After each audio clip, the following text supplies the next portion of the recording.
2008-ci il böhranından sonra dollar davamlı yüksələn trendə daxil olmuşdur. Bu artım bir neçə faktorla şərtlənirdi. Dolların dünya ehtiyat valyutası statusu, kapitalın təhlükəsiz limana qaçışı, ABŞ-ın bank sistemi və likvidliyi dəstəkləyən Fedin aqressiv siyasəti. Təxminən 17 il ərzində bu trend pozulmadı.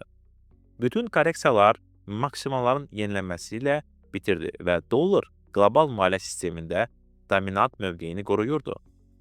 Lakin 2025-ci ildə qrafikdə həyəcan siqnalı peyda oldu. Başlanğıcını 2008-ci ildən götürən uzunmüddətli yüksələn trend xətti qırılmış oldu. Bu, olduqca nadir və vacib hadisədir.